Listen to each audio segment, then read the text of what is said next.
Hello guys, this is Bulacan yung Opa, a day in my life in Bulacan. So hello nga po pala guys, ngayon nga po pala ibibili nga po pala kami ng isaw sa Biglat. Kasi nga po nagugutom nga po pala ako at wala pa din po kaming ulam. Ayan na nga po, on the way na nga po pala kami ni Mama doon sa Biglat.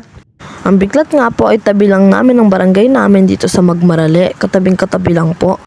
Ito nga po palang video na to ay noong isang araw pa. Hindi ko pa nga po ito napopost kasi nga po masyado pong busy dito sa bahay. Pero ngayon po ipapost ko na, so yan na po, panoodin nyo na lang po and enjoy my vlog. So ayan na nga po, nandito na nga po pala kami sa barangay ng Biglat. So ayan po. Hindi ko na nga po pala inopen yung flash kasi nga po masyado nakakasilaw. Tsaka wala din po palang ilaw dito sa barangay Biglat.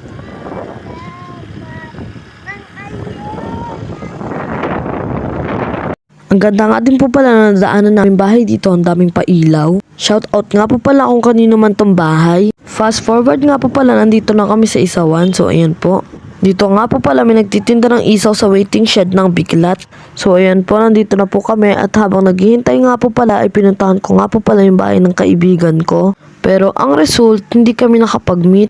Kaya ayun, kumain na lang ako ng isaw. Hindi ko na nga po pala na video pagkain ko ng isaw kasi sarap na sarap talaga ako. And ayun nga, sa mga oras nga po pala na yan ay nagtataka ako kung bakit wala talaga si Irish. Si Irish nga po pala yung matalik ko na kaibigan. And tapos na nga po pala kami at napunta nga po pala kami sa tindahan para bumili. Ang binili ko nga po pala ay mochi. Mochi nga po pala ang binili ko kasi favorite ko talaga to. So ayan, kain-kain po tayo. And pagkatapos nga po bumili ay umuwi na nga din po pala kami dahil ala na kaming bibilin. Hindi ko na nga po pala na video yung pagbili namin ng isaw. Ayun pong isaw na bibili namin ay yung pang ulam namin. Sa loob nga po pala ng mochi ay may cream at sa labas ay may chocolate. Sa mga hindi pa po nakakatikim. Sa mga oras nga po pala na yan ay hindi pa po kami nakakaalis dahil bumili pa si Mama ng zesto. Pero ayan po, umalis na din po kami pagkatapos. So ipapass forward ko na nga po pala kasi sobrang madilim at wala kayong makikita. So this is the end of our vlog. Salamat po sa pagsama at panonood. Don't forget to follow,